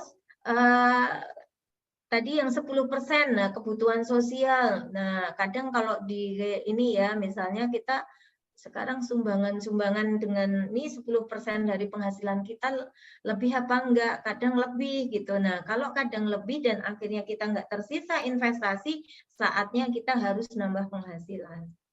Nah, ketika yang ini kan yang dengan hutang. Kalau ini tanpa hutang bisa seperti ini. Nah, sudah bisa ini tambah tabungannya juga tambah banyak dan kita bisa mikirin hiburan gitu. Hiburan itu tidak harus nonton di bioskop atau apa gitu, tapi lebih ke arah kita bisa belanja kesukaan karena kita hobi kita misalnya suka belanja kayak gitu. Boleh, tapi 20%-nya saja dari total pendapatan kita gitu. Jadi memang harus dibuat ini ya, walaupun kalau dulu kan di amplop-amplop ya gitu kan, atau kalau di Jepang itu ada model namanya kakebo gitu. Dokter Dandung teman saya itu istilahnya dokter kakebo gitu, yang ada komunitasnya kakebo gitu. Jadi itu di Jepang itu kan bagaimana pengelolaan keuangan mereka kan dengan amplop-amplop gitu. Nanti misalnya untuk hiburan ada amplop sendiri, untuk anggaran kebutuhan sehari-hari di amplop. Nah, kalau ini tidak harus seperti itu. Sekarang kan banyak juga dompet digital gitu. Sekarang misalnya kan ada ya macam-macam ya Bu, PO, macam-macam lah ya. Nah, itu bisa nanti itu pengganti amplop kita sekarang, bisa jadi seperti itu. Jadi memang digital gitu. Kira-kira sudah bisa menjawab belum Bu Evi? Iya, terima kasih Bu. Iya, sama-sama. Kalau Ya, terima. Iya, gimana Bu Evi? Tentang asuransi Bu, ada nggak gimana? tips dan triksnya untuk memilih asuransi yang baik itu seperti apa gitu Bu? Ya, untuk memilih asuransi yang baik, kalau saya itu yang pertama melihat dari kan ada kan mereka kan dicoba di Google ya, cari asuransi terbaik, misalnya coba dari 10 yang terbaik itu apa saja, kenapa terbaik gitu, apakah dari sisi kekayaannya kayak gitu. Nah, itu biasanya saya memilih yang di antara itu, yang paling atas gitu. Tapi kalau saya sendiri, saya memang lebih memilih hanya untuk yang ini kesehatan gitu, kesehatan dan jiwa gitu. Jiwa itu ketika nanti ada proteksi penghasilan, itu ketika kita ternyata tiba-tiba misalnya kita kan nggak tahu, kita diberi umur sama Allah seberapa. Nah, itu saya berkeinginan, saya juga memberikan untuk yang saya tinggalkan gitu. Saya upaya pokoknya saya mikirin bahwa nanti ketika saya nggak ada tuh saya ada yang diwariskan walaupun dalam bentuk uang gitu. Itu ada juga seperti itu. Saya mikir ya walaupun ya memang kita kan modelnya ngangsur ya, saya tahunan gitu-gitu. Nah, itu saya lihat dari kekayaannya, asuransinya juga penting, terus juga laporan keuangannya juga. Nah, memang saat ini tapi yang harus dipahami bahwa namanya asuransi itu sekarang bagus. Nah, kita juga nggak tahu ke depannya seperti apa, kayak gitu nanti memang reputasinya kalau saya cari yang kira-kira memang tapi jangan lupa loh ya, kita kalau telat misalnya nggak bayar premi itu bisa akan menyulitkan kita ketika klaim, itu aja sih. Yang jelas asuransi-asuransi yang memang coba dilihat yang terbesar itu mana aja kayak gitu. Ambil aja yang paling tinggi itu kan memang inilah masih tetap eksis terus gitu. Atau nanti juga bisa lihat juga kadang gini, yang saya sayangkan kadang agennya itu loh, agen asuransi yang nanti dalam 20 tahun nanti ibu akan mendapatkan ini banyak yang curhat ke saya itu ternyata uangnya kan nggak bisa diambil tapi nggak dijelaskan di awal gitu. Nah ketika pas 20 tahun kemudian ini ada teman saya nggak bisa ngambil sama sekali padahal uangnya itu udah lumayan gitu ya karena memang mereka nggak paham apa-apa, diedukasi oleh agen asuransi yang kalau sekarang agen asuransi itu makanya pilih yang CFP, Bu. Coba Ibu kalau mau masuk di misalnya pengen mengasuransikan ini agen ini punya ini enggak ada kok sekarang banyak yang punya license itu. Saya sendiri saya independen, CFP yang independen gitu. Jadi kalau ada CFP yang memang gini, profesi perencana keuangan itu memang ada yang makanya kalau CFP kebanyakan ada yang memang dia punya link dengan asuransi dan memang dia juga bisa menjelaskan itu. Nah, cari yang seperti itu. Biasanya kalau sudah CFP itu bagus. Jadi udah punya license itu gitu. Tapi kalau belum ya ini harus cari ya kan bisa nanti komunikasikan saya mau yang menjelaskan ke saya itu yang memang sudah tersertifikasi gitu. Itu insya Allah bisa gitu. Atau kalau memang ini kalau nanti mau nanya saya misalnya japri saya boleh misalnya udah pakai itu tapi saya nggak akan menentukan ini asuransi apa karena saya sendiri saya independen gitu. Ya, Ibu Ati. Terima kasih. Ya, sama-sama Bu Evi. Ya, baik Bu Evi. Oke, ini kalau di chat sepertinya belum ada pertanyaan lagi, Bu. Atau mungkin saya buka. Oke, silahkan. Oke. Bu Rusmida ya. Oke, Bu Rusmida. Selamat siang. Selamat sore ya di sana. Ya, silahkan. Oke, Bu Rusmida. Dengan Ibu Mary. Halo. Iya, halo Bu. Dengan Ibu Mary, Bu Ati. Oh, oke, Ibu Mary. Bu Mary.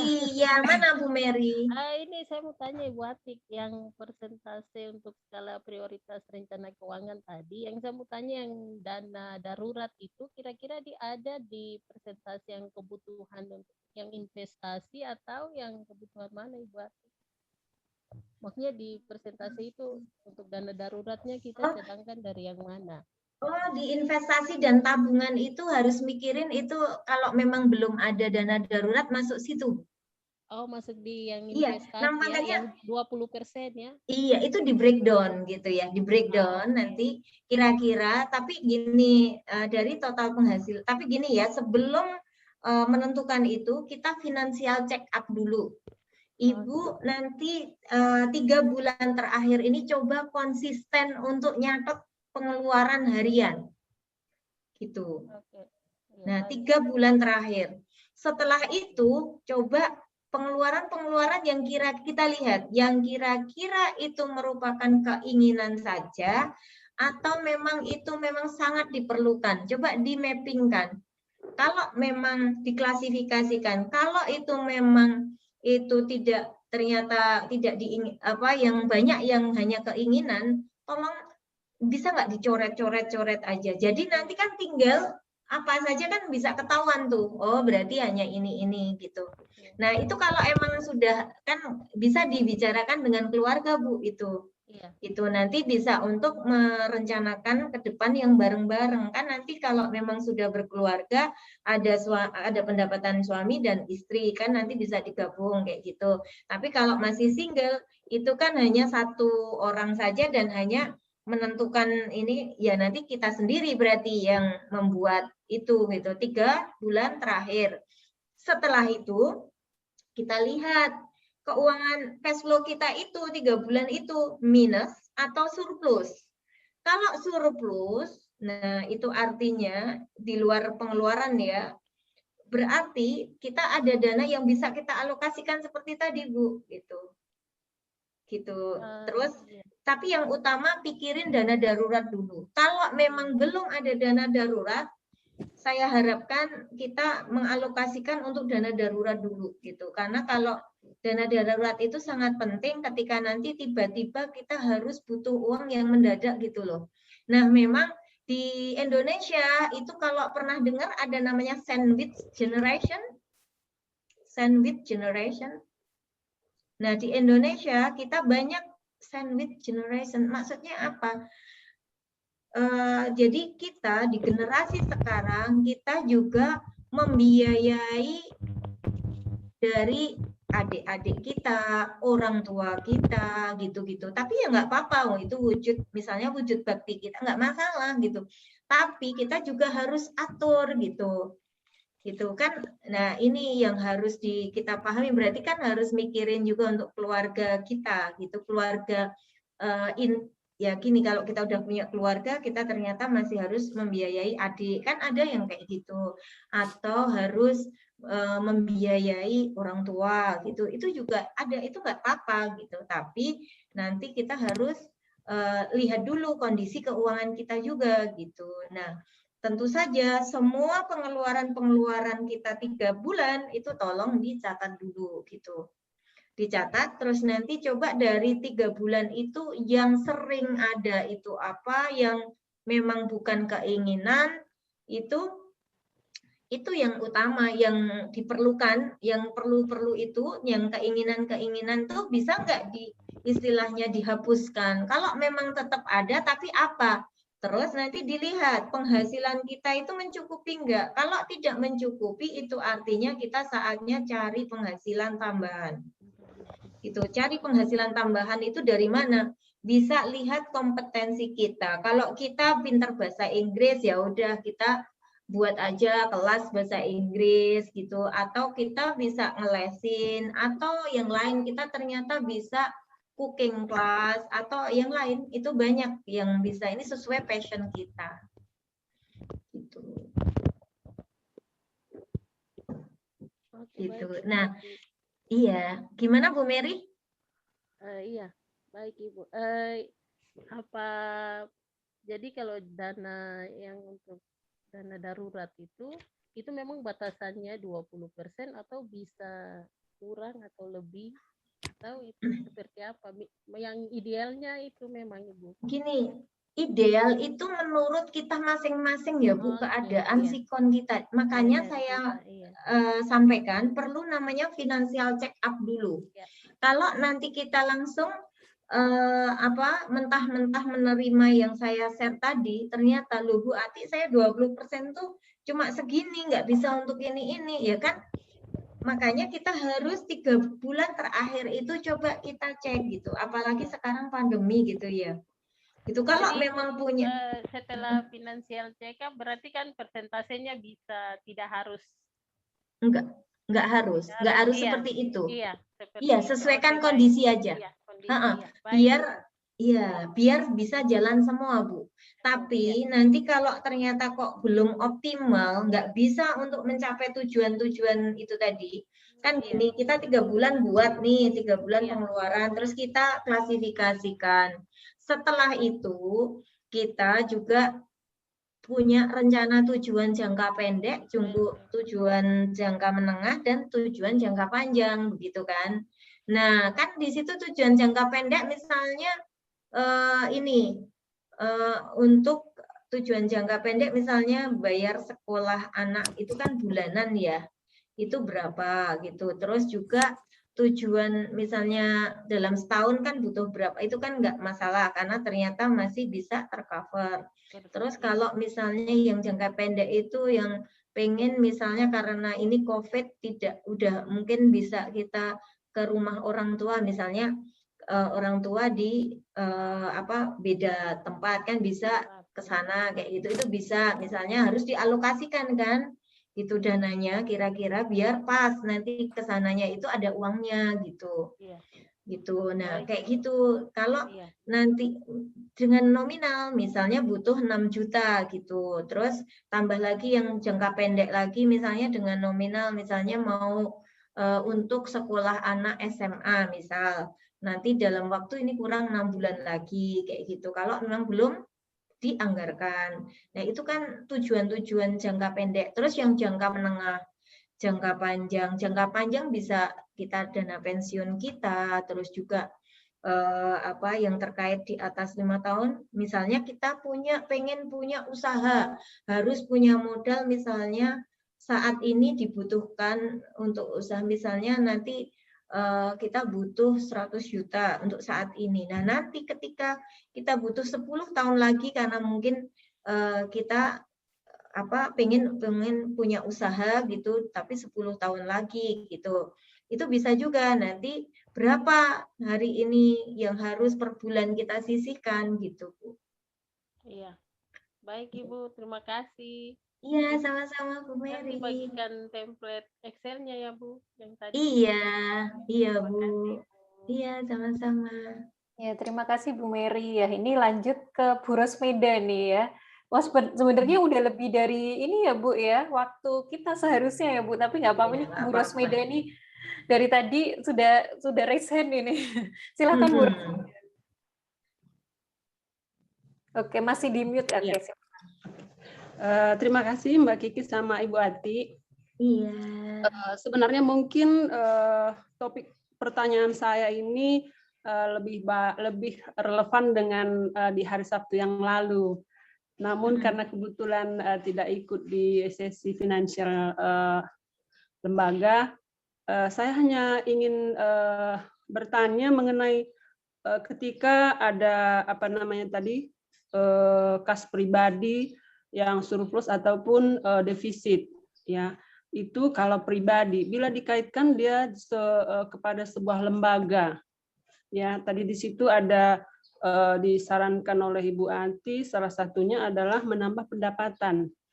Nah, yang ingin mau saya tanyakan ini Ibu, kira-kira apakah ada referensi network ataupun jejaring yang bisa kira-kira sebagai role model apabila sebuah usaha ini dikaitkan dengan isu lembaga?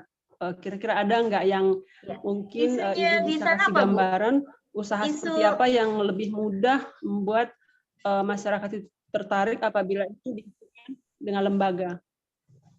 Isu lembaga misalnya kita pelayanan anak dengan HIV seperti itu. Kira-kira usaha apa yang bisa kita buat untuk menarik minat masyarakat itu gitu, untuk misalnya entah membeli kah atau ikut serta tertariklah dengan bisnis yang mau kita lakukan itu gitu. Iya, iya. Baik, nanti boleh nanti coba nanti saya ingat-ingat nanti bisa japri saya, tapi ini intinya yang kira-kira passion dari teman-teman di organisasi apa gitu, Bu.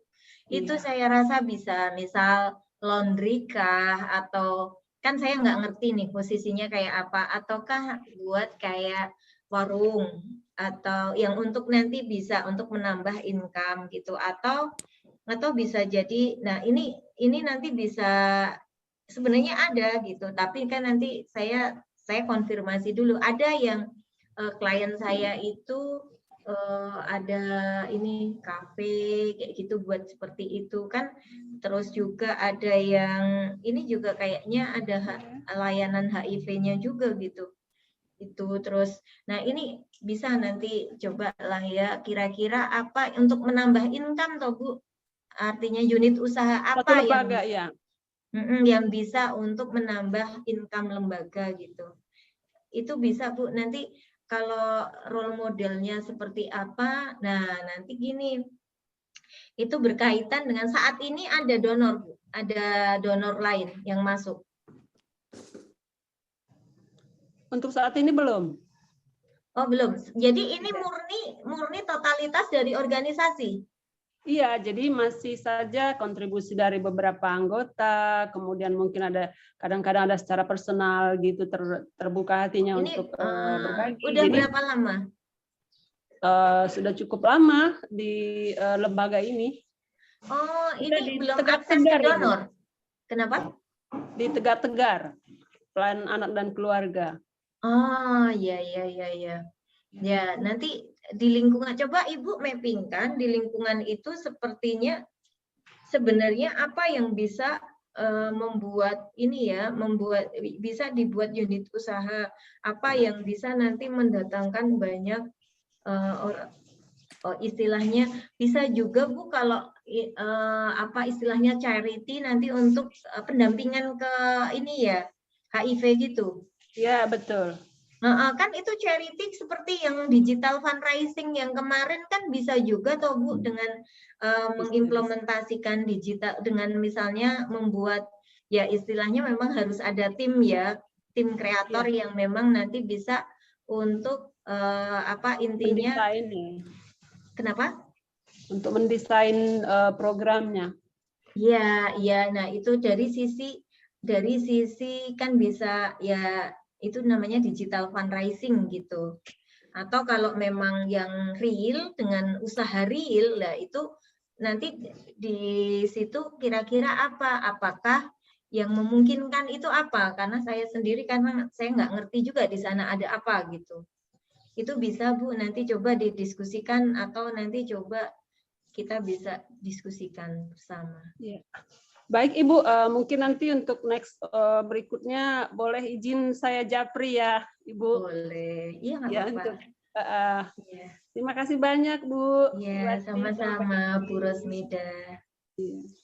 Ya, terima kasih Bu Rosmeda dan Bapak Ibu sekalian. Ini saya lihat di chat sudah tidak ada pertanyaan atau mungkin silahkan Bapak Ibu yang masih ingin bertanya. Mungkin satu orang lagi, satu peserta lagi, siapa tahu ada yang ingin bertanya.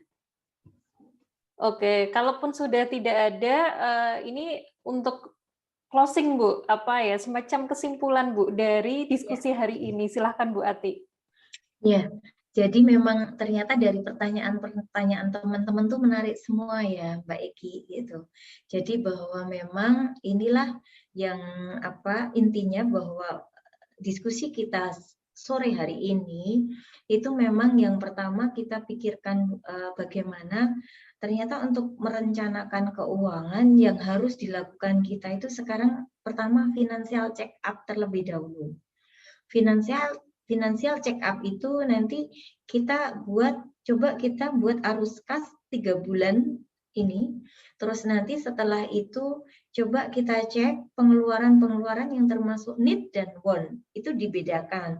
Nah, kalau yang banyak want-nya tadi, itu bisakah itu dihindari atau kita istilahnya kita nggak keluarkan lagi. Nah, ini bisa didiskusikan dengan keluarga. Setelah itu barulah kita lihat kalau dengan skema arus kas yang terbaru ini perencanaan kita itu masih minus atau surplus. Kalau sudah surplus, pertama kita lihat masihkah kita punya dana darurat dengan sebesar pengeluaran ini bulanan kali 3 bulan itu kira-kira udah cukup belum.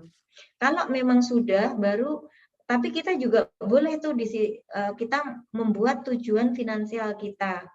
Setelah membuat tujuan finansial kita kan tentu saja kalau yang jangka pendek itu kan kita dengan nanti dari total dari tujuan jangka pendek, jangka menengah, jangka panjang itu di total kebutuhan kita itu sebenarnya berapa kalau nanti dibagi per bulan itu kita harus nabungnya itu berapa gitu. Jadi dialokasikan dari penghasilan kita. Nah, ini masih cukup apa enggak? Kalau memang tidak cukup, itulah saatnya kita tetap harus nambah ini tambahan penghasilan. Terus dari mana tambahan penghasilan? Ya pokoknya dari passion kita masing-masing. Apakah itu kita bisa membuka warung atau membuat usaha lain gitu. Usaha lain kan banyak sekali ya, teman-teman bisa lihat. Tapi kalau membuat usaha itu kita perlu modal. Yang nggak perlu modal apa? Kita jadi reseller, kita bisa jadi makelar apapun itu sangat bisa gitu.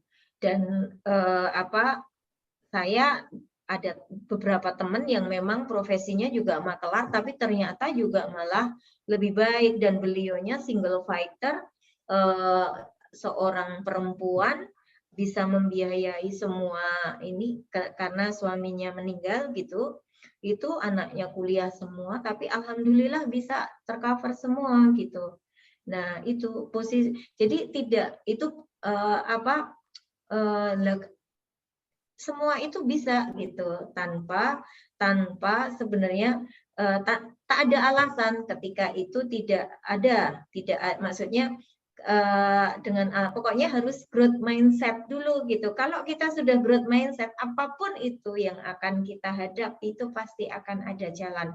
Kalau itu belum ada jalan, itu hanya yang tertunda saja, itu saja. Jadi yang penting sekarang kita rencanakan keuangan kita supaya nanti kita di kemudian hari itu kita akan menikmati dan juga bisa menjalankan sesuai kita hidup itu sesuai dari tujuan dari kehidupan kita, tujuan dari keuangan kita tercapai semua gitu. Kalau nanti namanya kebebasan finansial itu ya itu bonusnya ketika kita sudah bisa merencanakan. Namanya kebebasan finansial itu kan titik tertinggi ketika kita tidak perlu kerja, uang sudah ada, uang datang sendiri. Nah, itu caranya gimana? Itu ada sesi tersendiri, itu ada namanya ketika kita sudah masuk di tataran kebebasan finansial, teman-teman.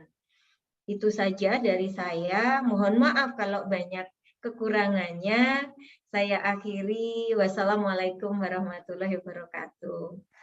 Waalaikumsalam warahmatullahi wabarakatuh. Terima kasih Bu Ati, luar biasa sekali growth mindset ya Bu intinya ya. Dan tadi kita lihat bahwa sebenarnya ada dua kemungkinan, yaitu pertama kita kalau ini adalah menambah pendapatan ya Bu, atau menghemat ya, menghemat pengeluaran. Ya Bapak Ibu sekalian, sebelum saya tutup, saya izinkan saya untuk menyampaikan informasi. Menghemat itu bukan berarti kita pelit loh ya. Betul, menghemat betul. itu bukan berarti kita pelit loh. Iya. Jadi gimana Bu bedanya Bu? Mungkin supaya teman-teman tahu nih Bu. Iya kan ini kan nanti alasan ini karena nanti ini jadi kan beda ya pelit dengan ini. Kalau pelit itu kita belum pokoknya yang kita kekeh uang kita gitu, tidak boleh keluar. Pokoknya kan ada yang kalau sudah masuk itu nggak bisa keluar itu uangnya kayak itu juga ada. Nah sampai akhirnya untuk yang kebutuhan pokok aja juga ngirit-ngirit banget, yang bukan seperti itu gitu. Tapi kita harus makanya merencanakan mana yang memang bisa kita keluarkan. Kalau memang kita mengalokasikan 20% bisa untuk having fun, maksudnya untuk kebutuhan yang bisa untuk dibelanjakan apa-apa, boleh gitu. Tapi itu bukan foya-foya, tapi kita udah merencanakan ada uang tersendiri gitu yang memang dari total penghasilan kita ada alokasi itu. Kalau memang ada budgetnya gitu. Baik, dan persentase itu ternyata penting sekali ya Bu. Oke, terima kasih ya. Bapak Ibu sekalian, ini saya akan menyampaikan informasi event kita yang tiap bulan ya ada, dan ini udah batch 3 nih, nggak terasa nih ya. Kita kemarin sudah melaksanakan di batch 2 di September ya kalau nggak salah, dan kita menuju ke batch 3 yang itu akan dilaksanakan tanggal 22 sampai 23 Oktober ya. 22 sampai 23 Oktober. Dan acara ini 2 days training ya Bapak Ibu semuanya, jadi silakan bisa diikuti ya dimanapun dan kapanpun gitu ya.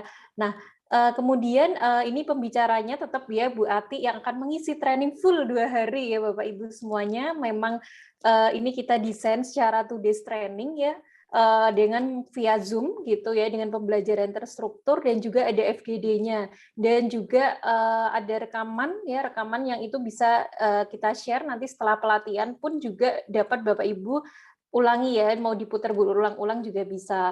Ya, acara ini memang event ini memang kita peruntukkan untuk organisasi non-laba ya, baik yaitu yayasan, NGO, asosiasi, pondok pesantren gitu, badan keagamaan, perkumpulan dan juga lembaga non-laba lainnya ya. Nah, materinya ini ada agak sedikit plus nih ya, bahwa memang nggak cuma di sekitar organisasi non-laba dan juga keuangannya, tapi juga kita juga ada pemahaman tentang software ya, pengantar software, dan itu yang kita gunakan software Sango ya. Jadi kita ada pemahaman organisasi non-laba, sistem pengelolaan keuangan, kita akan belajar di situ, perencanaan dan penganggaran, penyajian laporan keuangan, analisa laporan keuangan, dan juga software Sango itu ya untuk perkenalannya ya, dan juga tools-toolsnya. Nah, Bapak Ibu nanti juga bisa mendapatkan e-sertifikat, handout, ada supporting group yang memang kita peruntukkan untuk grup pendampingan, kemudian ada tools ISAK 35 dan juga voucher 150.000 yang ini dapat digunakan untuk di training selanjutnya ya. Nah, ini memang kita batasi di 20 orang peserta saja nih Bapak Ibu, dan ini masih di 1 bulan ke depan, di tanggal 22 sampai 23 Oktober, dan memang kita sudah laksanakan nih batch 1 di Agustus, kemudian batch 2 kemarin di September ya, 17-18 September, yang diikuti sekitar 20 sampai 25 peserta itu untuk organisasi non-laba seluruh Indonesia. Ya Bapak Ibu, nanti kalau ada informasi yang gimana cara mendaftarnya dan juga informasi lebih detail, nanti mungkin bisa menghubungi admin Sekolah Finansial di grup ya, ada nomor untuk Sekolah Finansial untuk admin kami. Mungkin seperti itu yang bisa saya sampaikan. Terima kasih Bu Ati. Terima kasih Bapak Ibu semuanya. Kita ketemu lagi pekan depan ya. Semoga selalu dalam keadaan sehat, semangat, dan juga growth mindset gitu ya. Dan Bapak Ibu semuanya mungkin seperti itu ya Bu Ati ya. Kita ketemu lagi insya Allah. Iya. Ini tadi udah foto bareng ya Mbak? Nah, saat ini adalah sesi yang paling penting ya, itu adalah foto bersama. Silakan Bapak Ibu semuanya untuk open kamera nih ya. Wah, ini Pak Fatan udah langsung ya pertama. Bu Rosmeda, kemudian Bu Dinta ya, Bu Asifa. Wah, ini silakan Bapak Ibu semuanya untuk open cam nih ya, yang lagi di jalan mungkin bisa. Oke, Bu Evi, terima kasih Bu Evi ya. Oke, yang lain nih kita tunggu mungkin.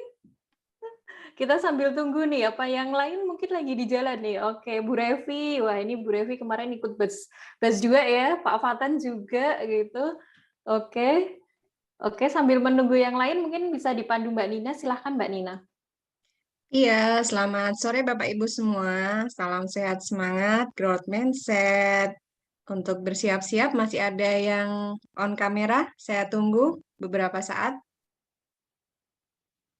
Baik, hari ini untuk 1 slide saja ya. Mari Bapak Ibu senyum manisnya. 1, 2, 3. Terima kasih. Saya kembalikan ke Mbak Eki. Oke, terima kasih Mbak Nina. Ya, salam sehat semua dan sampai ketemu lagi pekan depan ya. Dari kami, wabillahi taufiq wal hidayah. Wassalamualaikum warahmatullahi wabarakatuh. Selamat siang, selamat sore semua. Selamat sore semua. Terima kasih banyak nih teman-teman. Makasih Bu Ati. Iya, sama-sama Bu Evi. Bu Ini, Bu Deno, Bu Dinta, Pak Iska. Iya, sama-sama Bu Yofi, Bu Asifa, Bu Sofi, Bu Mary.